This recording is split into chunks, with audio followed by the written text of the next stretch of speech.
Well, just want to show you that I have requested from the dealer to install the rear disc brake protection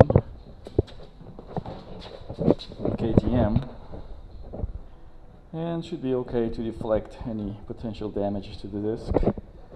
Like I said, once you invest some little money on this, why not to just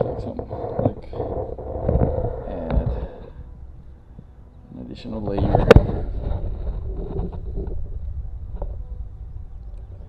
So I didn't install this, they installed it at the dealer and then they sent me the bike because I don't live in the same state. Arrived pretty good, a little dirty here, but and also to install this front disc brake protection. I saw it. I expected a little more from it. It's plastic. It's power parts, KTM, but it's like, you see how it bends? So I don't think it will resist like a very heavy impact. It might crack, but you know what? It's a little better than nothing, right? And yeah, so pretty much that's it. The mods so far are the front disc protector, the rear disc protector. This is more sturdy, solid metal. The grab handle, the clutch protector for stock rock dent, and well,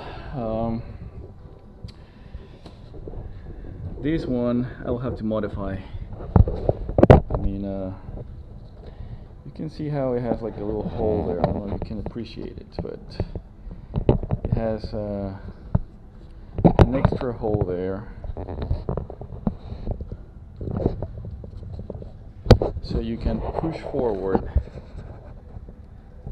a little bit the handlebar, and then you can be like with your arms further. I tried that, my hands got really tired, and so I put it back, but the only thing is that this one is still a little lower. So I ordered some handlebar razors from Rox.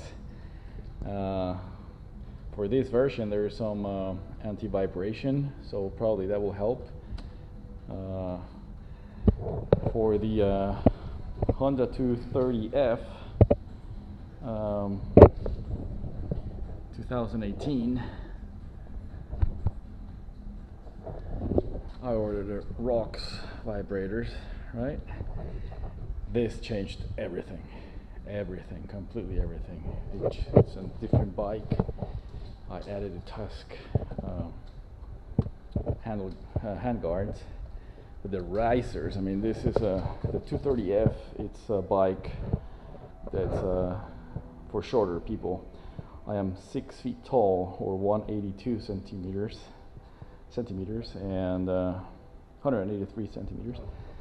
And I installed it yesterday. Also installed this for the hours in service. Pretty cheap, waterproofed. But the risers, oh man, this changed my riding and everything, my confidence, everything. So that one comes at the same height, and basically what you have to do is this you can't find anywhere, but it took me so much time to figure out what was the right position and all that. And but basically you have to stand up, and you have to stand up with your legs straight. Ooh, goes down back, and then no flexing, no nothing. You have to put your hands down, right? And then this has to be like easy on your fingers, like close here to grab. You see? Before they were like this. I could just reach it with the tips of my fingers, so that was like very tiring. So now it drastically improved. I can almost grab it completely in full. So that's the case with the KTM 350 EXC F. The bar is just too low, so I have to crouch more to be able to grab. And but that's the basic stuff that I researched and I found. Stand up, put your hands, like straight up, legs extended. Put your hands down, and then you have to be able to grab the knobs like easily. I mean, I could raise them a little bit more. And as you can see here, I mean, these are a little bit, you know, like they have an angle. They could be like this and higher. But the problem with that, with the 230F, and probably you have to check that with any other bike. Once I was doing all that and on mounting the whole thing, the clutch, the throttle cable, this one, it's pretty tight. So once I raised it, and after you do all these kind of modifications, you put everything back, you screw everything back, and then you have to have this. You see how it goes back? And then you have to do it that way. And it should just come back. And then you do it this way, and it should come back. So when I was doing this, that side, the cable will pull and this will stay there. That's not good, because then it's accelerating by itself, and when you're riding, that's a problem. That's a really bad problem. So I had to push them forward a little bit, and I was so pleased, oh yeah, lucky, that as I pushed them forward a little bit in an angle, then the cable was a little more loose, and this was perfect. So it's not like, so when I stand up, my fingers are like here, right? I don't know if you can see on the camera, because I'm using a wide angle thing. But before we're like this.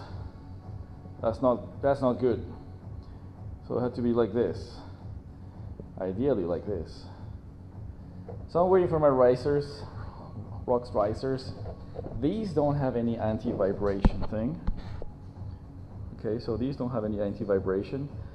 The other ones are going to have some things in the middle here that will make any vibration like this, like damp a little bit, so it should feel better. Surprisingly enough, the suspension of this is very nice. It's super soft, super nice. The front is a little like stiff with rocks, but this one I thought was going to be like super like soft and nice and everything. And so far, it's almost the same as the 230 Honda 2018. So I think that still this needs to break in a little bit the suspension. Also the engine has, we have here,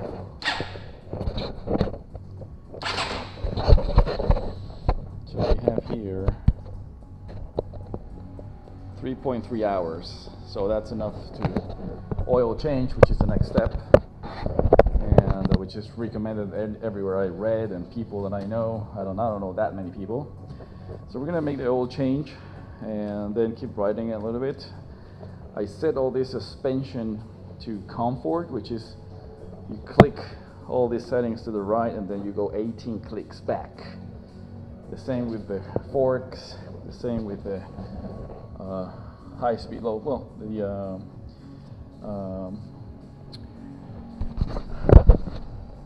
the high speed I did like two turns back. So I'm gonna just reset everything to normal. Rebound also.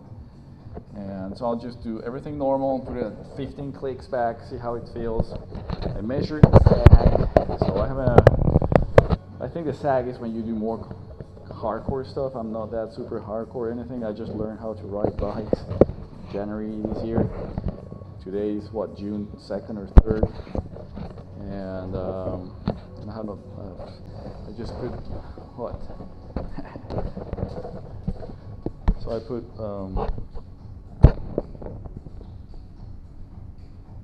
36, almost 37 hours on the Honda, plus 3 hours there, maybe 4 hours, maybe 4 hours more, 40 hours on this one before I installed the timer thing. And but yeah, so it's all about testing, and it's very interesting. Oh yeah, also one thing that I like from the Honda is that this one has the pipe here, pipe comes here, and it has this cover here. I don't know you can appreciate it, but this one, I mean, if this gets super hot, this protects you a little bit against that. So now this one, look at that. It's strange that for such an expensive bike, you have all this, which you turn it on and right away turns super hot. And you don't have any protection here. So you do this like that, even with gloves, it's like burning. And so you have to be very careful with this because of that. I purchased this, which will be installed soon. All right. See you in the next one.